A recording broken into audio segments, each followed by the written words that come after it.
ನಮಸ್ಕಾರ. ನನ್ನ ಹೆಸರು ಗಣೇಶ್ ಅಂತ. ಇದೇ ಊರಿನ ಗ್ರಾಮಸ್ಥನು. ಸುಮಾರು ನಾನು ಒಂದು 27 ವರ್ಷದಿಂದ ರಾಜ್ಯ ಮತ್ತು ರಾಷ್ಟ್ರ ಮಟ್ಟದ ಟಿವಿ ಚಾನಲಲ್ಲಿ ಕೆಲಸದಲ್ಲಿದ್ದೀನಿ ಪ್ರೆಸೆಂಟ್. ಸೊ ನನಗೆ ಸುಮಾರು 6-7 ತಿಂಗಳಿಂದ ಯೂಟ್ಯೂಬಲ್ಲಿ ಬರ್ತಾ ಇತ್ತು SVVHS ಸ್ಕೂಲ್. ಏನಪ್ಪ ಅಂತ ನಾನು ನೋಡಿದೆ, ನಾನು ನಂಬಿದೆ. ಆಕ್ಚುಲಿ ನಂಬಿ ಇದೇನು ಇದು ಚೆಕ್ ಮಾಡ್ಬೇಕಲ್ಲ ಅಂತ ಪರಿಶೀಲನೆ ಮಾಡಕ್ ಹೋದೆ. ಆದ್ರೆ ಈ ಸ್ಕೂಲು ಸುಮಾರು 62 ವರ್ಷಗಳ ಇತಿಹಾಸ ಇದೆ. SVVHS ಅಂದ್ರೆ ಒಂದು ಬ್ರಾಂಡ್, ಅಂದ್ರೆ ಸ್ವಾಭಿಮಾನ ನಮ್ಮ ನೆಲ್ಲಿಗೆ ಜನಕ್ಕೆ. ಇಂಥ ಸ್ಕೂಲ್ ಏನು ಇಷ್ಟೊಂದು ಅಪಪ್ರಚಾರ ಆಗ್ತಾ ಇದೆಯಲ್ಲ, ಏನಿದು ಅಂತ ಪರಿಶೀಲನೆ ಮಾಡಿದ್ವಿ. ಒಂದು 15 ತಿಂಗಳಾಯ್ತು ಆಲ್ಮೋಸ್ಟ್ ಪರಿಶೀಲನೆ ಮಾಡಿ. ಅಷ್ಟರೊಳಗೆ ನನಗೆ ಇಲ್ಲಿ 42 ವರ್ಷಗಳ ನಂತರ ನಮ್ಮ ತಾತ ಅವರು ದಾನ ಮಾಡಾದ್ಮೇಲೆ ನಮ್ಮ ಕುಟುಂಬಕ್ಕೆ ನನ್ನ ನಿರ್ದೇಶಕರಾಗಿ ಮಾಡೋದಕ್ಕೆ ಈಗಿನ ಅಧ್ಯಕ್ಷರು ಮತ್ತೆ ಕಾರ್ಯದರ್ಶಿಗಳು ಮತ್ತೆ ಆಡಳಿತ ಮಂಡಳಿಯವರು ನಿರ್ದೇಶಕರಾಗಿ ಮಾಡಿದ್ದಾರೆ. ಸೊ ಹಾಗಾಗಿ ನೋಡಿದೆ, ಚೆಕ್ ಮಾಡಿದೆ. ಇದೆಲ್ಲ ಪರಿಶೀಲನೆ ಮಾಡಾದ್ಮೇಲೆ ಏನಿದು, ಏನ್ ನಡೀತಾ ಇದೆ. ಸಹಜವಾಗಿ ಯೂಟ್ಯೂಬರ್ ಬಂದ್ರೆ ಎಲ್ಲರೂ ನಂಬ್ತಾರೆ. ನಾನು ಸಡನ್ ಆಗಿ ನಂಬುವುದಲ್ವಾ, ನಂಬಲೇಬೇಕು. ಸೊ ಹಾಗಾಗಿ ನಂಬಿದೆ. ಸ್ವಲ್ಪ ಪರಿಶೀಲನೆ ಮಾಡಕ್ ನೋಡಿದೆ. ಎಲ್ಲ ಪರಿಶೀಲನೆ ಮಾಡಿದಾಗ ಇದರಲ್ಲಿ ಸುಮಾರು 7 ತಿಂಗಳಿಂದ ಹಿಂದೆಗಡೆ ಪ್ಲಾನ್ ಮಾಡಿದ್ದಾರೆ.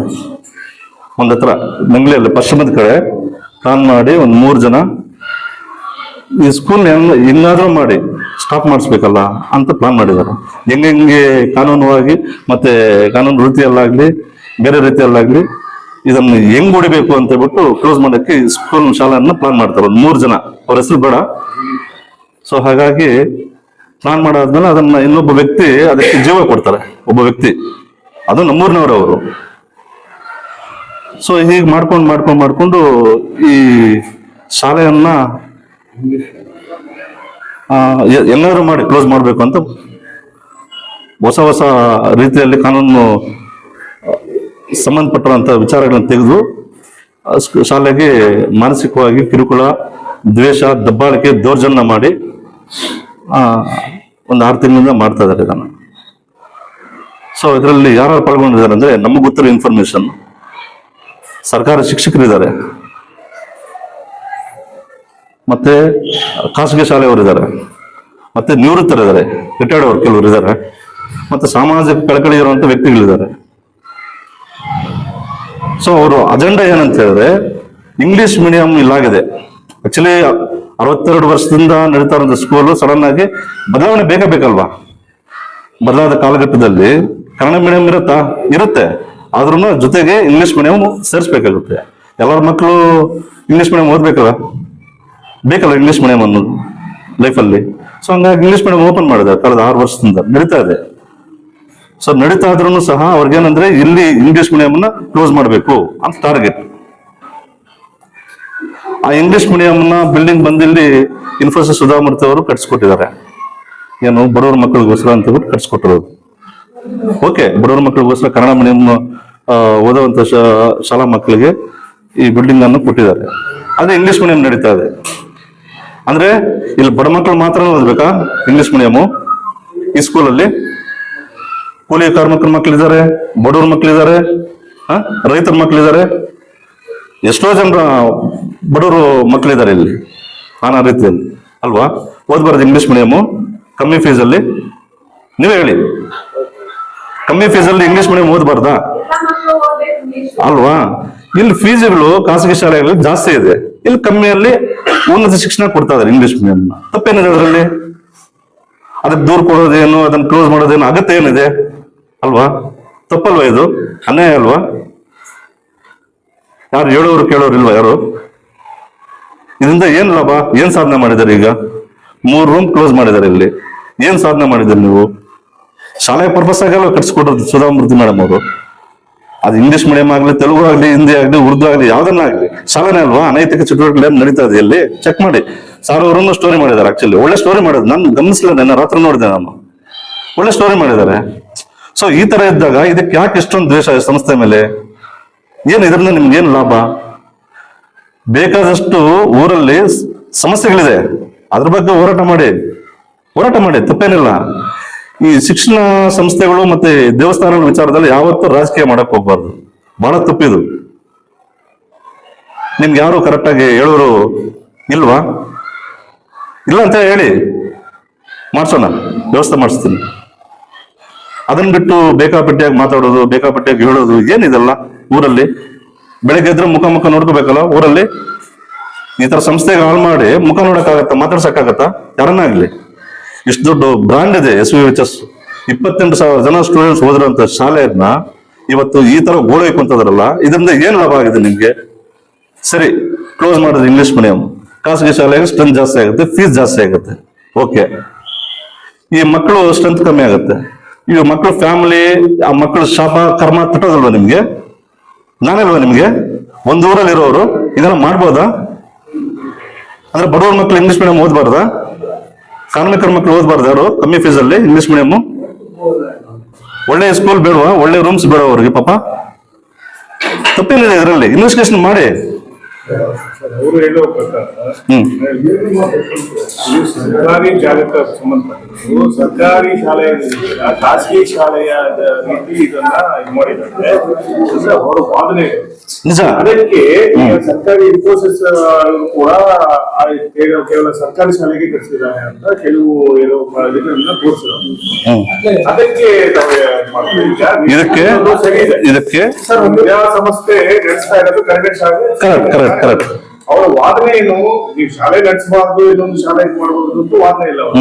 ಒಂದು ಸರ್ಕಾರಿ ಇದರಲ್ಲಿ ಸರ್ಕಾರಿ ಜಾಗ ಕೊಟ್ಟಿರೋಂತ ಬಡ ವಿದ್ಯಾರ್ಥಿಗಳು ಓದುವಂತ ಇದರಲ್ಲಿ ನೀವು ಖಾಸಗಿ ಕೈಗಳು ಮಾಡಿದ್ದೀರಾ, ಅದರಲ್ಲಿ ದುಡ್ಡನ್ನ ನೀವು ವಸೂಲಿ ಮಾಡ್ತಾ ಇದ್ದೀರಾ ಅಂತ ಅವ್ರ ವಾದನೆ. ಒಳ್ಳೆ ಪ್ರಶ್ನೆ. ಒಂದು ನಿಮಿಷ, ಅದಕ್ಕೆ ನಾನು ಸ್ಪಷ್ಟ ಕೊಡೋದಕ್ಕೆ ನಮ್ಗೆಲ್ಲ ಕೂಡ ಇದು ಮಾಡ್ತಾ ಇದ್ವಿ. ಒಂದೇ ಒಂದು ಸರ್, ಇದು ಏನು ಅಂತ ಹೇಳಿದ್ರೆ ನೀವೇನ್ ಹೇಳಿದ್ರಿ ಸರ್ ತಿರುಪತಿ ಸರ್? ಅವರು ಖಾಸಗಿ ಶಾಲೆಯಿಂದ ಇದರಲ್ಲಿ ಇದು ಸರ್ಕಾರಿ ಕಟ್ಸ್ಕೊಟ್ಟಿರೋದು, ಮತ್ತೆ ಸುಧಾ ಇವರು ಮಾಡಿರೋದು ಸರ್ಕಾರಿಗೆ ಇದು ಮಾಡಿರೋದು. ನೋಡಿ ಸರ್, ಇದು SPV ರೂರಲ್ ಎಜುಕೇಶನ್ ಸೊಸೈಟಿ ಅಂತ. ಈ ಜಾಗದ ಮಾಲೀಕತ್ವರು ಕೂಡ SPV ರೂರಲ್ ಎಜುಕೇಶನ್ ಸೊಸೈಟಿ ಮಾತ್ರ. ಸರ್ಕಾರದಿಂದ ಹೈಸ್ಕೂಲ್ಗೆ ಅನುದಾನ ಬರ್ತಾ ಇದೆ, ಹೈಸ್ಕೂಲ್ ಟೀಚರ್ಸ್ ಅಪಾಯಿಂಟ್ ಆಗಿದ್ದಾರೆ. ಸುಧಾ ಮೇಡಮ್ ಬುಟ್ಟಿ ಅವರು ಈ 10 ರೂಮ್ ಅನ್ನ ಸರ್ಕಾರಿ ಹೈಸ್ಕೂಲ್ಗೆ ಕಟ್ಸ್ಕೊಟ್ಟಿದ್ದಾರೆ. ಇಲ್ಲಿ ಏನಾಯ್ತು ಅಂತ ಹೇಳಿದ್ರೆ ಸರ್, ಅವರೊಂದು ಕಟ್ಸ್ಕೊಟ್ಟಿದ ಮೇಲೆ ಕೂಡ ನೀವು ನಾನು ಮೊದಲೇ ಹೇಳಿದ್ದೆ, ಕನ್ನಡ ಮೀಡಿಯಂ ಅಲ್ಲಿ ಸ್ಟ್ರೆಂತ್ 200 ಇದೆ. ನಮಗೆ ಇಲ್ಲಿ ಬೇಕಾಗಿರ್ತಕ್ಕಂಥ ಒಂದು 5 ರೂಮ್ಗಳು ಕೊಠಡಿಗಳು ಬೇಕಾಗಿತ್ತು, ಆಫೀಸ್ ರೂಮ್ ಇದಿತ್ತು. ಪ್ರಥಮ ಆದ್ಯತೆಯ ಬೇರೆವಾಗಿ ಯಾರಾದ್ರೂ ಆಗಿರ್ಲಿ ಸರ್, ಯಾರಾದ್ರೂ ಆಗಿರ್ಲಿ, ಇವಾಗ ಮೇಲೆ ಏನ್ ಮಾಡ್ತಾ ಇದ್ರು ಅದೆಲ್ಲರೂ ಕೂಡ ಅವನ್ನೇ ಕೇಳಿಕೊಡ್ಬೇಕು. ಪ್ರಥಮ ಆದ್ಯತೆ ನಾವು ಏನಾದ್ರು ಕೊಟ್ಟಿದ್ದೀವಿ ಅಂತ ಹೇಳಿದ್ರೆ ಸರ್ಕಾರಿ ಇದು ನಮ್ಮ SPV ಪ್ರೌಢಶಾಲೆ ಮಕ್ಕಳು ಮಾತ್ರ ಕೊಟ್ಟಿದ್ದೀವಿ. ಪ್ರೌಢಶಾಲೆ ಮಕ್ಕಳು ಕೊಟ್ಬಿಟ್ಟು ಉಳಿದಿದ್ದ ರೂಮ್ಗಳನ್ನ ಬೀಗ ಹಾಕೊಳ್ಳೋದಕ್ಕಿಂತಲೂ ಯಾವ್ದಾದ್ರು ಎಜುಕೇಶನ್ ಕೊಡ್ಬೇಕು ಅನ್ನೋ ಉದ್ದೇಶದಿಂದ ಕೊಡ್ತಾ ಇದ್ವಿ. ಸತತವಾಗಿ 7 ವರ್ಷದಿಂದ ಕೊಡ್ತಾ ಇದ್ವಿ. 7 ವರ್ಷಗಳಿಂದ ಇರೋದು ಈ ವರ್ಷ ಯಾಕೆ ಬಂತು ಅನ್ನೋದು ಒಂದು ಪ್ರಶ್ನೆ ಬಂತು. ನಾವು ಸ್ವಲ್ಪ ಸರ್ಚ್ ಮಾಡಿದ್ವಿ. ಇದರಲ್ಲಿ ಒಂದು ಗೊಂದಲದ ವಾತಾವರಣ ಸೃಷ್ಟಿಯಾಗಿದೆ. ನಾವು ಕೆಲವು ಇಲ್ಲಿ ಖಾಸಗಿ ಸಂಸ್ಥೆಗಳನ್ನ ಅವರು ಹೋಗಿರೋದ್ರಿಂದ ನಾವು ಕೂಡ ಸ್ವಲ್ಪ ವಾಸ್ತವಾಂಶದಿಂದ ನಾವು ಕಂಡಿದ್ದೀವಿ ಸರ್. ಈಗ ನಡೀತಾ ಇರೋದು ಎಲ್ಲೋ ಒಂದು ಕಡೆ ಬೇರೆ ರೀತಿ ಶಾಲೆಯಿಂದ ಏನೋ ಒಂಥರ ಅದನ್ನ ಕುಗ್ಗಿಸ್ಬೇಕು, ಆ ಶಕ್ತಿಯನ್ನು ಬೆಳಿಬಾರ್ದು ಅನ್ನೋ ಟೈಪಲ್ಲಿ ಶಕ್ತಿಗಳು ಒಂದು ಇದಾಗಿದೆ. ಅದು ನಮಗೂ ಒಂದು ವಾಸ್ತವ ಸ್ಥಿತಿ ಅರಿವಾಗಿದೆ. ನಾನು ಹೇಳ್ತಿರೋದು ಅವರ ವಾದನೆ ಇಷ್ಟೇ. ಅವರು ಶಿಕ್ಷಕರಂತ ಅಸ್ತ್ರ ಒಂದೇ. ಚಪತಿ ಸರ್, ನಿಮ್ಮ ಇದು ಅರ್ಥ ಆಯ್ತು, ಕ್ವಶನ್ ಅರ್ಥ ಆಯ್ತು. ಅವ್ರ ವಾದನೆ ಏನು ಅಂತ ಹೇಳಿದ್ರೆ, ಇಲ್ಲಿ ನೀವು ಮಾಡಬಾರ್ದು ಅಂತ ಹೇಳಿದ್ರೆ ಅಧಿಕಾರಿಗಳು ಬಂದಿದ್ದಾರೆ. ಇವಾಗ ನಾವು ಪ್ರೌಢಶಾಲೆಗೆ ಮಾತ್ರ ಇದನ್ನ ನಿಲ್ಲಿಸ್ತಾ ಇದ್ವಿ. ಇನ್ನು 3 ರೂಮ್ ಅನ್ನ ಬೀಗ ಹಾಕ್ಬಿಟ್ಟು ಏನು ಪ್ರಯೋಜನನೇ ಇದೆ ಬೀಗ ಹಾಕ್ಬಿಟ್ಟು ಇಟ್ಟಿದ್ದೀವಿ. ಅದರಿಂದ ಅವ್ರು ಸಂತೋಷ ಪಡ್ತಾರೆ, ಸಂತೋಷ ಪಡ್ಕೊಬಹುದು. ಅದರಿಂದ ಏನಿಲ್ಲ. ಯಾಕಂದ್ರೆ ಒಂದು ಬೀಗ ಹಾಕಿ ಯಾರೋ ಒಂದು ದುಡ್ಡು ಹಾಕಿ ಕಟ್ಟಿರುವಂತ ಒಂದು ಕಟ್ಟಡದಲ್ಲಿ ಬೀಗ ಹಾಕಿ ಅದನ್ನ ಏನು ಯೂಸ್ ಇಟ್ಕೊಳ್ಳೋದಕ್ಕಿಂತಲೂ 4 ಜನ ವಿದ್ಯಾಭ್ಯಾಸ ಮಾಡಿದ್ರೆ ಚೆನ್ನಾಗಿರ್ತಾ ಇತ್ತು ಅಂತ ಹೇಳ್ಬಿಟ್ಟು ಒಂದು ಇದು ಮಾಡಿದ್ವಿ. ಇವಾಗ ಅದನ್ನ ಬೇಡ ಅಂತ ಅಧಿಕಾರಿಗಳು ಹೇಳಿದ್ದಾರೆ. ನಮಗೆ 23 ಕೊಠಡಿಗಳಿದೆ. 23 ಕೊಠಡಿಗಳಲ್ಲೂ ಕೂಡ ನಾವು ನಡೆಸ್ಕೊಂಡು ಹೋಗ್ತಾ ಇದೀವಿ. ಇವತ್ತೇನ್ ಬಂದಿದ್ದಾರೆ ಫ್ಯಾಮಿಲಿ ಅವರು ಕೂಡ ಬಂದಿದ್ದಾರೆ.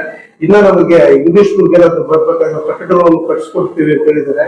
ಮತ್ತೆ ಹೈಸ್ಕೂಲ್ ಅಪಾಯಿಂಟ್ಮೆಂಟ್ಗಳು ಕೂಡ ಮಾಡ್ತೀವಿ ಅಂತ ಹೇಳ್ಬಿಟ್ಟು ಹೇಳಿದ್ದಾರೆ. ನಿಮ್ಗೆ ಇವಾಗ ಇನ್ನೊಂದು ಎಕ್ಸ್ಪ್ರೆಸ್ ಅದನ್ನ ಮಾಡಿದ್ರೆ ನೀವ್ ಯಾಕೆ ಮಾಡಿದ್ರೆ ಅಂತ ಹೇಳ್ಬಿಟ್ಟು ಕೇಳ್ತಾರೆ ಏನೋ ಮುಂದಕ್ಕೆ. ನಾವೇನಾದ್ರೂ ಇವಾಗ 3 ರೂಮ್ ಕಟ್ಸ್ಕೊಡ್ತೀವಿ ಇಂಗ್ಲಿಷ್ ಮೀಡಿಯಂಗೆ ಅಂತ ಇಟ್ಕೊಳ್ಳಿ, ನೀವ್ ಹೆಂಗ್ ಕಟ್ಟಿದ್ರಿ, ಯಾಕೆ ಕಟ್ಟಿದ್ರಿ ಅಂತ ಹೇಳ್ಬಿಟ್ಟು ಕೇಳ್ತಾರೆ. ಯಾಕಂತ ಹೇಳಿದ್ರೆ ನಾವ್ ಏನ್ ಹೇಳಿದ್ರು ರೈತರು ಅನ್ನೋದನ್ನ ಕೇಳಿದ್ರೆ ನಾವ್ ಹೇಳೋಕ್ಕಾಗಲ್ಲ. ರೂಮ್ ಕಟ್ಟಬೇಕು, ಅದ್ರ ಜವಾಬ್ದಾರಿ ಇದೆ, ಇಲ್ಲೆಲ್ಲರೂ ಕೂಡ ನಾವು ಸಹಕಾರ ಮಾಡ್ತೀವಿ ಅಂತ ಹೇಳಿದ್ರೆ ಆ 3 ರೂಮ್ ಕೊಡ್ತೀವಿ. ಕಾನ್ವೆಂಟ್ ಅನ್ನ ಕಾನ್ವೆಂಟ್ ರೀತಿಯಲ್ಲಿ ನಡೆಸ್ತೀವಿ. ಸುಧಾಮೂರ್ತಿ ಮೇಡಮ್ ಅವರು ನಮ್ಗೆ ಏನ್ ಕೊಟ್ಟಿದ್ದಾರೋ ಆ ರೂಮ್ಗಳಲ್ಲಿ ಪ್ರೌಢಶಾಲೆಗೆ ಮಾತ್ರ ನಿರ್ವಹಿಸ್ತಾ ಇದ್ವಿ. ಪ್ರೌಢಶಾಲೆಯಲ್ಲಿ ದಾಖಲಾತಿಗಳು ಕಡಿಮೆ ಇರೋದ್ರಿಂದ 3 ರೂಮ್ಗಳನ್ನ ಇವಾಗ ಬೀಗ ಹಾಕಿ ಇಟ್ಕೊಂಡಿದ್ವಿ. ನಾನು ಮೊದಲೇ ಹೇಳಿದ್ದೆ, ಇಂಗ್ಲಿಷ್ ಮೀಡಿಯಂ ಫ್ರೀ ಎಜುಕೇಶನ್ ಅನ್ನ ನಾನು ತರ್ತೀನಿ ಅಂತ ಹೇಳ್ತು. ನಮ್ಗೆ ಕಾಲಾವಕಾಶ ಕೊಟ್ಟಿದ್ದೀರ ಅಂತ ಹೇಳಿದ್ರೆ, ನಮ್ಮ ಎಲ್ರಿಗೂ ಸಹಕಾರ ಕೊಟ್ಟಿದ್ದಾರೆ ಅಂತ ಹೇಳಿದ್ರೆ, ಇಂಗ್ಲಿಷ್ ಮೀಡಿಯಂ ಅನ್ನ ಒಂದೇ ಒಂದು ನಯಾ ಪೈಸಾ ಇಲ್ದಿರ ಇರೋದು ಕನ್ನಡ ಮೀಡಿಯಂ ಮಕ್ಕಳಿಗೆ ಯಾವ ರೀತಿ ಕೊಡ್ತಾ ಇದೆಯೋ ಆ ರೀತಿ SPV ರೂರಲ್ ಎಜುಕೇಶನ್ ಸೊಸೈಟಿಯಲ್ಲಿ ಇಂಗ್ಲಿಷ್ ಮೀಡಿಯಂ ಅನ್ನ ಹೈಸ್ಕೂಲ್ ಮಕ್ಕಳಿಗೆ ಫ್ರೀ ಎಜುಕೇಶನ್ ಕೊಡೋದಕ್ಕೆ ನಾವೆಲ್ಲ ಕೂಡ ಕಾರ್ಯನಿರ್ವಹಿಸ್ತೀವಿ. ಅಧಿಕಾರಿಗಳು ಒಂದು ಅವಕಾಶ ಕೊಟ್ಟಿದ್ದಾರೆ ಅಂತ ಹೇಳಿದ್ರೆ, ಪರ್ಮಿಷನ್ ಕೊಟ್ಟಿದ್ದಾರೆ ಅಂತ ಹೇಳಿದ್ರೆ, ಈ ಬಿಲ್ಡಿಂಗ್ ಅಲ್ಲಿ ಫ್ರೀ ಎಜುಕೇಶನ್ ಅನ್ನ ಸುಧಾಮೂರ್ತಿ ಮೇಡಮ್ ಅವರು ಯಾವ ರೀತಿ ನಮ್ಮ ಇದಕ್ಕೆ ಒಂದು ಸಂಸ್ಥೆಗೆ ಇದಕ್ಕೆ ಕೊಟ್ಟಿದ್ದಾರೋ ಅದರೆಲ್ಲ ಕೂಡ ಪ್ರತಿಫಲವನ್ನು ಮತ್ತೆ ಮೇಡಮ್ ಅವ್ರಿಗೂ ಸಂತೋಷ ಆಗಂತ ರೀತಿಯಲ್ಲಿ ನಮ್ಮ ಸಂಸ್ಥೆಯನ್ನು ನಡೆಸಿಕೊಂಡು ಇಂಗ್ಲಿಷ್ ಮೀಡಿಯಂ ಫ್ರೀ ಎಜುಕೇಶನ್ ಅನ್ನ ಮಾಡ್ತೀವಿ. ಅವ್ರು ಕೊಟ್ಟಿರ್ತಕ್ಕಂಥ ಒಂದು ಅನುದಾನದಲ್ಲಿ ಏನಿದೆಯೋ ಇವತ್ತು 10 ರೂಮ್ಗಳಲ್ಲಿ ಕನ್ನಡ ಮೀಡಿಯಂ ಸ್ಟ್ರೆಂತ್ ಇರೋದ್ರಿಂದ ನಾವು 3 ರೂಮ್ಗಳನ್ನು ಬಾಗಿಲು ಹಾಕೊಂಡಿದ್ದೀವಿ. ಆ ಬಾಗಿಲು ಹಾಕಿರೋದನ್ನು ತೆಗಿಬೇಕು ಅಂತ ಹೇಳಿದ್ರೆ ನಮ್ಗೆ ಕಾಲಾವಕಾಶ ಬೇಕು. 1-2 ವರ್ಷದಲ್ಲಿ ನಾವು ಇಂಗ್ಲಿಷ್ ಮೀಡಿಯಂ ಫ್ರೀ ಎಜುಕೇಶನ್ ಮಾಡಿ ಎಲ್ರಿಗೂ ಇಂಗ್ಲಿಷ್ ಮೀಡಿಯಂ ಫ್ರೀ ಎಜುಕೇಶನ್ ಕೊಡೋದು ನಿಟ್ಟಿನಲ್ಲಿ ನಾವೆಲ್ಲ ಕೂಡ ಪ್ರಯತ್ನ ಮಾಡ್ತೀವಿ. ಈಗ ಹೇಳಿ, ಪ್ರಶ್ನೆ ಕೇಳಿ. ಅದನ್ನೇ ಮಾಡಿದಂಥದ್ದು ನಿಮ್ಮ ಶಾಲೆಯ ಮೇಲೆ ಒಂದು ಈಗ 62-63 ವರ್ಷದಿಂದ ನಡ್ಕೊಂಡು ಬಂದಿರೋಂಥ ಶಾಲೆ ಇದು. ಸೊ ಕನ್ನಡ ಮೀಡಿಯಂ ಇತ್ತು, ಕಳೆದ 6 ವರ್ಷದಿಂದ ಇಂಗ್ಲೀಷ್ ಮೀಡಿಯಂ ಸ್ಟಾರ್ಟ್ ಆಗಿದೆ. ಕಮ್ಮಿ ಫೀಸಲ್ಲಿ ನಡೀತಾ ಇದೆ. ಅದನ್ನು ಉನ್ನತ ಮಟ್ಟಕ್ಕೆ ಏರಿಸಬೇಕು ಅಂತ ನಮ್ಮ ಅಧ್ಯಕ್ಷರು ಪ್ರೀ ಪ್ಲಾನ್ ಮಾಡಿಟ್ಟಿದ್ದಾರೆ. ಸೊ ಅದನ್ನು ನಡ್ಸ್ಕೊಂಡು ಹೋಗ್ಬೇಕು. ಏನು ಈಗ ನಡೀತದೆ ಅದೇ ಥರನೇ ಒಂದು ಬ್ರ್ಯಾಂಡ್ SVHS ಬ್ರ್ಯಾಂಡ್ನ ಹಾಗೇ ರನ್ನಿಂಗ್ ಮಾಡ್ಕೊಂಡು ಹೋಗ್ಬೇಕಂತ ಒಂದು ಆಸೆ ಕಲ್ಪನೆ ಇಟ್ಕೊಂಡಿದ್ದಾರೆ. ಅದನ್ನು ಮಾಡ್ತಾರೆ. ಅದನ್ನು ಮತ್ತು ಇಲ್ಲಿ ಆರೋಪಗಳೇನಿದೆ, ತಿಂದುಬಿಟ್ಟಿದ್ದಾರೆ, ದುಡ್ಡು ತಿಂದಿದ್ದಾರೆ, ಅದು ಇದು ಅಂತ ಏನೇನೋ ಬಂದಿದೆ. ಎಲ್ಲ ಅಂಥದ್ದೇನೂ ಇಲ್ಲ. ಎಲ್ಲ ಲೆಕ್ಕಗಳೆಲ್ಲ ನೋಡಿದ್ದೀವಿ ನಾವು. ಅಂಥದ್ದೇನಿಲ್ಲ. ಈಗ ಗೋಪಿನಾಥ್ ಹೇಳಿ, ನಮ್ಮ ಕುಟುಂಬನೇ, ನಮ್ಮ ಮಾವರವರು, ಅವರು ಜಮೀನ್ದಾರಲ್ಲ, ಜಮೀನು.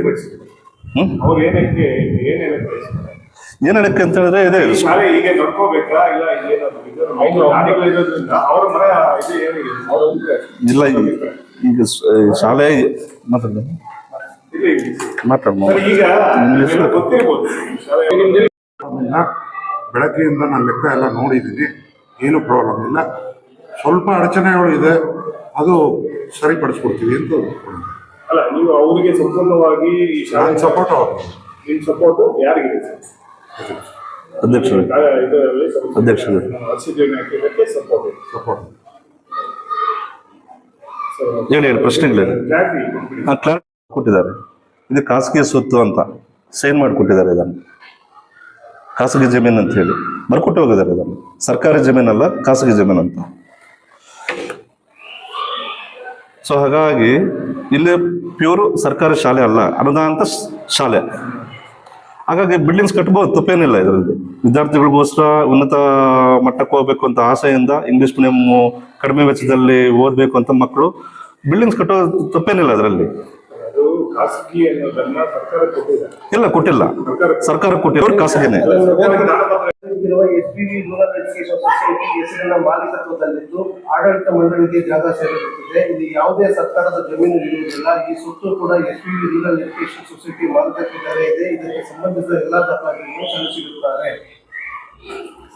ಈಗ ನೀವು ವಿರೋಧಾಗಿ ಸಂಬಂಧಪಟ್ಟ ಅಧಿಕಾರಿಗಳಾಗಿ DC ಖಾಸಗಿ ಸ್ವತ್ತು ಅಂತ ಹೇಳಿ ತಹಸೀಲ್ದಾರ್, ನಮ್ಮ ಮುಳಬಾಗಿಲು ತಾಲೂಕು ತಹಸೀಲ್ದಾರ್ ಅವರು, ಇದು BEO ಅವರು. ಖಾಸಗಿ ಸ್ವತ್ತು ಅಂತ ಇದೆ ಅಲ್ಲ ಸರ್. ಮತ್ತೆ ಪಾಣಿಯಲ್ಲೂ ಇದೆ, ಪ್ರೆಸೆಂಟ್ ಪಾಣಿಯಲ್ಲಿ ಚೆಕ್ ಮಾಡ್ಬೋದು ಖಾಸಗಿ ಸ್ವತ್ತು ಅಂತ. ನಿಮ್ಮ ಹೆಜ್ಜೆ ಏನಿದೆ ಸರ್? ಮುಂದಿನ ಹೆಜ್ಜೆ ಅಂದ್ರೆ ಬಡ ಮಕ್ಕಳಿಗೆ, ಕೂಲಿ ಕಾರ್ಮಿಕರಿಗೆ, ರೈತರ ಮಕ್ಕಳಿಗೆ ಒಳ್ಳೆ ವಿದ್ಯಾಭ್ಯಾಸ ಕೊಡ್ಬೇಕಂತ, ಆಂಗ್ಲ ಮಾಧ್ಯಮ ತೆರಿಬೇಕಂತ 10th ವರೆಗೂ ನಮ್ಮ ಅಧ್ಯಕ್ಷರ ಆಸೆ ಇದೆ. ಅದನ್ನ ಮಾಡೇ ಮಾಡ್ತೀವಿ, ಖಂಡಿತವಾಗಿ ಮಾಡೇ ಮಾಡ್ತೀವಿ. ಬಹಳಷ್ಟು ಬದಲಾವಣೆಗಳು ಪ್ಲಾನ್ ನಡೀತಾ ಇದೆ. ಅದ್ರ ಪ್ರಕಾರ ಇಡೀ ತಾಲೂಕಲ್ಲೇ ಒಳ್ಳೆಯ ಶಾಲೆ ಅಂತ ಹೇಳ್ಬಿಟ್ಟು ನಮ್ಮ ಎಲ್ಲ ಆಡಳಿತ ಮಂಡಳಿಯವರೆಲ್ಲ ನಿರ್ಧಾರ ಮಾಡಿದ್ದಾರೆ. ಎಲ್ಲರ ಸಹಕಾರದಿಂದಲೇ ಮಾಡ್ತಾರೆ ಇದನ್ನ. ಇನ್ನು ಮುಂದಕ್ಕೆ ಈ ತರ ಆರೋಪಗಳು ಬರಬಾರದು. ಮತ್ತೆ ಇದು ಯಾವುದೇ ರೀತಿಯಲ್ಲೂ ಮುಂದಿನ ದಿನಗಳಲ್ಲಿ ಈ ಸ್ಕೂಲ್ ಬಗ್ಗೆ ಎಲ್ಲೇ ಆಗ್ಲಿ ಕೆಟ್ಟದಾಗ ಮಾತಾಡೋದಾಗ್ಲಿ ಇನ್ನೊಂದಾಗ್ಲಿ ಅನ್ನೋ ಮಾಡಕ್ ಹೋದ್ರೆ ಕಾನೂನು ಎದುರಿಸ್ಬೇಕಾಗತ್ತೆ. ಆಲ್ರೆಡಿ ನಾನು ಅಧ್ಯಕ್ಷರಿಗೆ, ಸೆಕ್ರೆಟರಿ ಅವ್ರಿಗೆ ಅದನ್ನು ಹೇಳಿದ್ದೀನಿ. ನೆಕ್ಸ್ಟ್ ಟೈಮ್ ಏನ ಈ ತರ ಮಾಡಿದ್ರೆ ನಾವು ಆಲ್ರೆಡಿ ಲೆಟರ್ ಇದೆ, ರಾಜ್ಯ ಮಟ್ಟದಲ್ಲಿ ದೂರು ಕೊಡೋಕೆ ರೆಡಿ ಆಗಿದ್ದೇವೆ. ಯಾಕಂದ್ರೆ ಏನಾಗುತ್ತೆ ಅಂದ್ರೆ ಒಂದು ಶಾಲೆಯನ್ನು ಈ ತರ ಗೋಳೈಕೋಬಾರದು. ಏನಿದೆ ಅಂತದ್ದೇನಿದೆ ಶಾಲೆಯಲ್ಲಿ? ಯಾಕೆ ಇಷ್ಟೊಂದು ಹಿಂಸೆ? ಏನು ನಿಮ್ಮ ದ್ವೇಷ ಏನು? ಇದರಿಂದ ಏನು ನೀವು ಸಾಧನೆ ಮಾಡ್ತೀರಾ? ಇದರಿಂದ ಏನು ಉಪಯೋಗ ಆಗುತ್ತೆ? ಇದೇ ಊರ್ನವ್ರು ತಾನೆ ಇಷ್ಟು ವರ್ಷದಿಂದ ಇಲ್ಲಿರೋದು. ಈಗ ಯಾಕೆ ಕಳೆದ 7 ತಿಂಗಳಿಂದ ಏನು ಪ್ರತಿಫಲ ಸಿಕ್ಕಿದೆ ನಿಮಗೆ? ಇದರಿಂದ ಏನು ಪತ್ರಿಕಾಗೋಷ್ಠಿ ಮಾಡಿ ನಾವೇನು ಹೀರೋ ಆಗ್ಬೇಕು ಅಂತ ಮಾಡ್ತಲ್ಲ, ನಿಜ ಸತ್ಯ ಗೆಲ್ಲಬೇಕು, ಪ್ರಾಮಾಣಿಕತೆ ಗೆಲ್ಲಬೇಕು ಅನ್ನೋ ಒಂದು ಪತ್ರಿಕಾಗೋಷ್ಠಿ ಅಷ್ಟೇ ಬಿಟ್ಟು ಇಲ್ಲಿ ಹೀರೋಗಳಾಗಕ್ಕೆ ನಾವೇನು ಮಾತಾಡ್ತಾ ಇಲ್ಲ. ಇಲ್ಲಿ ಯೂಟ್ಯೂಬ್ಗಳಲ್ಲಿ ಬಂದ ತಕ್ಷಣ ಯಾರು ಹೀರೋ ಆಗಲ್ಲ. ಇಲ್ಲಿ ವಾಸ್ತವಾಂಶ ನಿಜ ಗೊತ್ತಾಗಬೇಕು ಜನಕ್ಕೆ ಮಂಗ ಮಾಡಬೇಡಿ, ಕೋತಿಗಳು ಮಾಡಬೇಡಿ. ಜನಗಳಿಗೆ ಎಲ್ಲರಿಗೂ ಗೊತ್ತಿದೆ ಈಗ ಏನೇನು ಮಾತಾಡ್ತಾರೆ, ಏನೇನು ನಡೀತಾ ಇದೆ ಅಂತ ಎಲ್ಲ ಗೊತ್ತಿರುತ್ತೆ. ಬಟ್ ಪ್ರೆಸೆಂಟೇಷನ್ ಕರೆಕ್ಟಾಗಿ ಕೊಡ್ತಲ್ಲ, ಇನ್ಫಾರ್ಮೇಶನ್ ಕರೆಕ್ಟಾಗಿ ಕಮ್ಯುನಿಕೇಶನ್ ಇಲ್ಲ ಯಾರಿಗೂ. ಸೊ ಹಾಗಾಗಿ ನಿಜ ಹೇಳ್ಬೇಕು. ನಿಜ ಯಾವತ್ತಾದ್ರೂ ನಿಜಾನೇ, ದ್ವೇಷ ಗೆಲ್ಲಲ್ಲ. ಸೊ ಹಾಗಾಗಿ ಶಿಕ್ಷಣ ಸಂಸ್ಥೆ ಮೇಲೆ ಬರಬೇಡಿ ಯಾವತ್ತೂ ಆಗಲಿ. ನಿಮ್ಮ ಹೋರಾಟ ಏನಿದ್ರೆ ಮೂಲಭೂತ ಸಮಸ್ಯೆಗಳಿದೆ ನಿಂಗ್ಲೇ ಬಹಳಷ್ಟಿದೆ, ಅದ್ರ ಮೇಲೆ ಹೋರಾಟ ಮಾಡಿ ತಪ್ಪೇನಿಲ್ಲ. ಏನ್ರಿ ಮಾಡಿದ್ರು? ಮಾತಾಡ್ಬೋದಾಗಿತ್ತು. ಈಗ ಖಂಡಿತ ನಾನು ಹೇಳಿದ್ದೇನೆ ಅದನ್ನ ಬೇರೆ ರೂಪದಲ್ಲಿ. ಇದು ಮಾಧ್ಯಮ ಮುಖಾಂತರ, ಶಿಕ್ಷಣ ಸಂಸ್ಥೆ ಮಾಧ್ಯಮದ ಮುಖಾಂತರ ಕರೆದು ಮಾತಾಡೋಂತ ವಿಚಾರ ಅಲ್ಲ. ಅಷ್ಟು ದೊಡ್ಡ ಸಮಸ್ಯೆ ಆಗಿಲ್ಲ. ಅಷ್ಟು ದೊಡ್ಡ ಸಮಸ್ಯೆ ಆದ್ರೆ ನಮಗೂ ಪ್ರಭಾವಿಗಳಿದ್ದಾರೆ, ರಾಜ್ಯ ಮಟ್ಟದಲ್ಲಿ ರಾಷ್ಟ್ರ ಮಟ್ಟದಲ್ಲಿ ಸಾರ್ಗೂ ಇದ್ದಾರೆ ಪ್ರಭಾವಿಗಳು. ನಾವು ಅದನ್ನ ಯೂಸ್ ಮಾಡ್ಕೊಂತೀವಿ, ಬಿಡಲ್ಲ. ಆಯ್ತಾ? ಅಷ್ಟು ಮಟ್ಟಕ್ಕೆ ಬೇಕಾಗಿಲ್ಲ. ಇದು ಸಣ್ಣ ಸಮಸ್ಯೆ, ಇದು ಊರಿನ ಮಟ್ಟದ್ದು, ಗ್ರಾಮಾಂತರ ಮಟ್ಟದ ಸಮಸ್ಯೆ ಅಷ್ಟೇ. ಸರ್ ಏನು ಅಂತ ಹೇಳಿದ್ರೆ, ನಮ್ಮ ಸರ್ಕಾರಿ ಹಿರಿಯ ಪ್ರಾಥಮಿಕ ಶಾಲೆ ಮತ್ತೆ ಸರ್ಕಾರಿ SVV ಪ್ರೌಢಶಾಲೆ ಏನಿದೆಯೋ ಇನ್ನು ನಮ್ಮ ನೆಲ್ಲಿ ಗ್ರಾಮಕ್ಕೆ ಕ್ರಮಗಳಿದ್ದಾವೆ. ಸತತವಾಗಿ 62 ವರ್ಷಗಳಿಂದ ಈ 2 ವಿದ್ಯಾಸಂಸ್ಥೆಗಳು ಇಲ್ಲಿನ ವಿದ್ಯಾರ್ಥಿಗಳಿಗೆ ಸುಮಾರು ಒಂದು 50,000 ಜನ ವಿದ್ಯಾರ್ಥಿಗಳಿಗೆ ವಿದ್ಯಾಭ್ಯಾಸ ನೀಡಿದಂಥ ಉನ್ನತ ವಿದ್ಯಾಸಂಸ್ಥೆ. ನಾವೆಲ್ಲ ಅಣ್ಣ ತಮ್ಮಂದರಾಗಿದ್ದೀವಿ, ಇರಬೇಕಾಗಿತ್ತು ಕೂಡ. ಕೆಲವೆಲ್ಲ ಕೂಡ ನಾನು ಹೇಳೋದಕ್ಕೆ, ಇವರು ನನಗಿಂತ ವಯಸ್ಸಲ್ಲಿ ಚಿಕ್ಕವರಾಗಿರ್ಬೋದು, ದೊಡ್ಡವರಾಗಿರ್ಬೋದು, ಸಮಸ್ಯೆ ಅಂತ ಏನಾದ್ರು ಬಂದಾಗ ನಾವು ಹೇಳ್ದಾಗೆ ಕೂತು ಮಾತಾಡ್ಕೊಂಡಿದ್ದರೆ ಯಾವತ್ತೂ ಯಾವುದೂ ಕೇಳ್ತಾ ಇರಲಿಲ್ಲ. ಇವತ್ತು ಚಿಕ್ಕವರಾದರೂ ಕೂಡ, ಅವರು ನನಗಿಂತ ಚಿಕ್ಕವರಾದರೂ ಕೂಡ, ದೊಡ್ಡವರಾದರೂ ಕೂಡ, ನಾನು ಅವರನ್ನು ಕೂಡ ಒಂದೇ ವಿನಂತಿ ಮಾಡೋದನ್ನು ನೀವು ಅದನ್ನು ಖುದ್ದು ಪರಿಶೀಲನೆ ಮಾಡಿ. ಏನು ಅಂತಂದರೆ, ಇನ್ಫೋಸಿಸ್ ಮೇಲೆ ನಾವು ಕೊಟ್ಟಿರುವಂಥ ರೂಮ್ಗಳಲ್ಲಿ ಹೈಸ್ಕೂಲ್ ಬಿಟ್ಬಿಟ್ಟು ಇವತ್ತು ನಾವೇನು 3 ರೂಮ್ಗಳನ್ನು ಬೀಗ ಹಾಕ್ತೀವಿ. ಅದರಿಂದ ನಾವು ಪಡ್ಕೊಳ್ತಕ್ಕಂಥ ಒಂದು ಇದಾದರೂ ಏನು ಸಂತೋಷ ಆದರೂ ಏನು. ಅದರಿಂದ ನಾನು ಎಲ್ಲರತ್ರೂ ಕೈ ಮುಗಿದು ಬಡ್ಕೊಳ್ಳೋದೇನು ಅಂತ ಹೇಳಿದ್ರೆ, ಒಂದೇ ಒಂದು ರಾಜಕೀಯ ಥರದ್ದೇನಾದರೂ ಮಾಡ್ತಾರೆ. ದೇವಸ್ಥಾನ ಮತ್ತು ವಿದ್ಯಾಸಂಸ್ಥೆಗಳು ಏನಾದರೂ ಬಂದಾಗ ಈ ರಾಜಕೀಯ ಬೆಳೆಸಬೇಡಿ ಅಂತ ಹೇಳ್ಬಿಟ್ಟು ಎಲ್ರಿಗೂ ನಾನು ವಿನಂತಿ ಮಾಡ್ಕೊಳ್ತಾ ಇದ್ದೀನಿ. ನೀವು ಹೇಳಿದಂಗೆ ಅವ್ರನ್ನ ಕರೆದು ಮಾತಾಡ್ಬೋದು. ಪ್ರಾಬ್ಲಮ್ ಏನಾದರೂ ಇದ್ದರೆ ನೀವೇ ಮಾಧ್ಯಮಿದ್ದೀರಾ, ಪ್ರಾಬ್ಲಮ್ ಏನಾದರೂ ಇದ್ದರೆ ಏನಪ್ಪ ಪ್ರಾಬ್ಲಮ್ ಅಂತ ಹೇಳ್ಬಿಟ್ಟು ನೀವು ಯಾಕಂತೇಳಿದ್ರೆ ನಾವೆಲ್ಲ ಪಾರದರ್ಶಕವಾಗಿ ಈಗೆಲ್ಲ ವಿಚಾರ ಕೂಡ ಹೇಳಿದ್ವಿ. ಏನು ಅಂತ ಹೇಳಿದ್ರೆ, 62ನೇ ಇಸ್ವಿಯಿಂದ ನಡೆಯಿತು. ಅಲ್ಲಿದ್ದ ಬಿಲ್ಡಿಂಗ್ ಇಲ್ಲಿ ಬಂತು. ಇಲ್ಲಿ ಬಂದ ಮೇಲೆ ಜೂನಿಯರ್ ಕಾಲೇಜ್ ಆಯಿತು. ಜೂನಿಯರ್ ಕಾಲೇಜ್ ಮತ್ತು ಇದಕ್ಕೂ ಯಾವುದೆಲ್ಲ ಫೀಲ್ಡ್ ತಗೊಳ್ತಾ ಇಲ್ಲ. ಕಾಲಕ್ರಮೇಣ ಹೈಸ್ಕೂಲ್ಗಳು ಜಾಸ್ತಿ ಆಗಿದ್ದರಿಂದ, ಕನ್ನಡ ಮೀಡಿಯಂಗೆ ಸೇರಿಸ್ತಕ್ಕಂಥ ಮಕ್ಕಳು ಕಡಿಮೆ ಆಗಿರೋದ್ರಿಂದ, ಸ್ಟ್ರೆಂತ್ ಕಡಿಮೆ ಆಗಿರೋದ್ರಿಂದ ನಾವು ಅದನ್ನು ಇಂಗ್ಲೀಷ್ ಮೀಡಿಯಂ ಅಂತ ಏನು ಮಾಡ್ತಾ ಇದ್ವಿ, ಅದನ್ನು 13,000 ಫೀಲ್ಡಲ್ಲಿ ನಾವೆಲ್ಲ ಕೂಡ ಎಲ್ಲ ಉಚಿತ ಸೌಲಭ್ಯಗಳನ್ನು ಕೊಡ್ತಾ ಇದ್ದೀವಿ. ಈ ನಿಟ್ಟಿನಲ್ಲಿ ವಿದ್ಯಾಸಂಸ್ಥೆ ಒಂದು ವಿದ್ಯಾಭ್ಯಾಸಕ್ಕೆ ಮಾತ್ರನೇ ಇದು ಮಾಡ್ತಾ ಇದೆ. ದಾನಿಗಳ ರೂಪದಲ್ಲಿ ಬಂದಿರೋ ತಪ್ಪರಿಗೆ ನಾವು ಎಲ್ಲ ಕೂಡ ಇದು ಮಾಡ್ಬಿಟ್ಟಿದ್ವಿ. ಅವ್ರಿಗೂ ನಾವು ಹೇಳಿದಂಗೆ ಮನವಿ ಮಾಡೋದಕ್ಕೆ ರಾಜಕೀಯ ನಮ್ಮ ವಿದ್ಯಾಸಂಸ್ಥೆಗಳನ್ನು ಮಾಡ್ತೀವಿ. ಊರಿನ ಸಮಸ್ಯೆ ಏನಾದರೂ ಇದ್ದರೆ ಕೂಡ ಖುದ್ದಾಗಿ ಮಾತಾಡಿ ನಾವು ಇದು ಕಟ್ಕೊಂಡು ಹೋಗೋಣ. ಅಣ್ಣ ತಮ್ಮಂತ ಬಾಳೋಣ ಅನ್ನೋದು ಕೂಡ ನಾವೊಂದು ಹೇಳಕ್ಕೆ ಉಳಿದ ರೂಮ್ಗಳೆಲ್ಲ 2005ರಲ್ಲಿ 100 ರೂಮ್ಗಳನ್ನ ಆಗಿನ ಶಾಸಕರ ಅನುದಾನದಲ್ಲಿ ಕಟ್ಟಿದ್ದಾರೆ ಅಂತ ಹೇಳ್ಬಿಟ್ಟು ಒಂದು ಆರೋಪ ಮಾಡ್ತಾ ಇದ್ದಾರೆ. ನಾನು ಹೇಳಿದೆ ಆವಾಗ 2023ರಲ್ಲಿ ನಾನು ಒಂದು ಅನಿವಾರ್ಯ ಕಾರಣಗಳಲ್ಲಿ ಪ್ರೆಸಿಡೆಂಟ್ ಆದ, ಯಾರೊಂದು ಒಂದು ಟೀಚರ್ಗಳಿಗೆಲ್ಲ ಒಂದು ವ್ಯವಸ್ಥೆ ಸರಿ ಇರಲ್ಲ, ಆ 3 ರೂಮ್ಗಳಲ್ಲೂ ಕೂಡ ನಾವು ಯಾವುದೇ ಆಗಲಿ ಇಂಗ್ಲೀಷ್ ಮೀಡಿಯಂ ಅಲ್ಲ ನಾವು ನಡೆಸ್ತಾ ಇಲ್ಲ ಸರ್. ಅದೆಲ್ಲ ಕೂಡ ಎಲ್ಲ ಅಧಿಕಾರಿಗಳು, ತಹಸೀಲ್ದಾರರು, BDP ಅವರು, BE ಅವರು ಬಂದು ಖುದ್ದು ಪರಿಶೀಲನೆ ಮಾಡಿ ಹೇಳಿದ್ದಾರೆ. ಇವ್ರಿಗೆ ಏನು ಅಂತ ಹೇಳಿದ್ರೆ, ಆ 3 ರೂಮಲ್ಲಿ ನಡೆಸ್ಬೇಡಿ ಅಂತ ಹೇಳ್ತಾರೆ, 3 ರೂಮ್ ಬೀಗ ಹಾಕಿ ಅಂತ ಹೇಳ್ತಾರೆ. ಬೀಗ ಹಾಕಿದ್ರೆ ಅದನ್ನ ನಡೆಸ್ದಿರ ಇದ್ರೆ ಇವಾಗ ಆಡಳಿತ ಮಂಡಳಿ ವಿವೇಚನೆ ಸರ್ ನೀವೇನು ಎಜುಕೇಶನ್ ಮಾಡ್ತಾ ಇದ್ದೀರಾ, ಬಂದು ನೋಡಿ ಹೈಸ್ಕೂಲ್ ಮಕ್ಕಳಿಗೆ ಏನಾದ್ರು ತೊಂದರೆ ಆಗ್ತಾ ಇದೆಯಾ, ಆ ಥರದ್ದು ಏನಾದ್ರು ಇದ್ರೆ ಇದನ್ನ ರೂಮಲ್ಲಿ ಇಳಿದಿರ ಬೇರೆ ರೂಮ್ಗಳಲ್ಲಿ ಏನಾದ್ರು ನಡೆಸ್ತಾ ಇದ್ದಿದ್ರೆ ಏನು ಪರವಾಗಿಲ್ಲ. ಎಲ್ಲ ಕೂಡ ಬಳಸ್ಕೊಂಡು 23 ರೂಮ್ಗಳಲ್ಲಿ ನಾವು ಏನು ಬಂದಿರೋ ರೂಮ್ಗಳಲ್ಲಿ ಎಜುಕೇಶನ್ ಮಾತ್ರ ಕೊಡ್ತಾ ಇದ್ದೀವಿ. ಎಜುಕೇಶನ್ ಕೊಡ್ತಾ ಇರೋದ್ರ ಇವಾಗ ಈ 10 ರೂಮ್ ಆಯ್ತು, 13 ರೂಮ್ ಆಯ್ತು, 3 ರೂಮ್ ಬೀಗ ಹಾಕಿದ್ವಿ. ಇದು MLA ಫಂಡ್ ಕೂಡ ನನ್ಗೆ ಗೊತ್ತಿದ್ದಂಗೆ ಸರ್ ನಮಗೆ ಮಾಹಿತಿ ಇಲ್ಲ. ನಾನು ಮಾಹಿತಿ ಇಲ್ದಿರೋದು ಕೂಡ ಹೇಳಿರೋದಲ್ಲ ಹೇಳ್ಬೇಕಾಗಿರೋ ಕುರಿಯ ಸಂದರ್ಭ ಬಂದಾಗ ನಮ್ಮ ಆನಂದ್ ಶ್ರೀನಿವಾಸ್ ಅವರು 2,70,000 ಅನುದಾನವನ್ನು 2005ರಲ್ಲಿ ಕೊಟ್ಟಿದ್ದಾರೆ. ಇವ್ರೇನ್ ಮಾಡಿದ್ದಾರೆ ಅಂತ ಹೇಳಿದ್ರೆ ಈ 3 ರೂಮ್ ಅವರೇ ಕಟ್ಟಿಸ್ಕೊಟ್ಟಿರೋದು, ಇನ್ನೊಂದು ಸೆನ್ಸ್ ಅಪ್ಲೈ ಮಾಡಿದ್ದಾರೆ. 2,70,000 ರೂಪಾಯಿ ಕಟ್ಟಕ್ಕಾಗತ್ತಾ ಇದು ಅನ್ನೋ ಗೊತ್ತಿಲ್ಲ. ಬಟ್ ಆ 3 ರೂಮ್ ಅವರೇ ಕಟ್ಟಿರೋದು ಅಂತ ಹೇಳಿದ್ರು ಅದನ್ನು ಕೂಡ ನಾವು ಇಂಗ್ಲಿಷ್ ಮೀಡಿಯಂ ನಾವೇನು ಬಳಸ್ತಾ ಇದ್ದೀವಿ. ಸದ್ಯಕ್ಕೆ ನಮಗಿರೋದೇನು ಅಂತ ಹೇಳಿದ್ರೆ ಒಂದೇ ಒಂದು ಇವಾಗಿನ 3 ರೂಮ್ಗಳನ್ನು ನಾವು ಕಳಿಸ್ತೀವಿ. ಮುಂದಿನ ಶೈಕ್ಷಣಿಕ ವರ್ಷಕ್ಕೆ ಅದನ್ನು ಮುಂದಿನ ಶೈಕ್ಷಣಿಕ ವರ್ಷಕ್ಕೂ ಕೂಡ ನಾವು ಯಾವುದೇ ಆಗಲಿ ಕಟ್ಟಡದ ಪುಸ್ತಕಗಳು ಯಾವುದೂ ಇರೋದಿಲ್ಲ.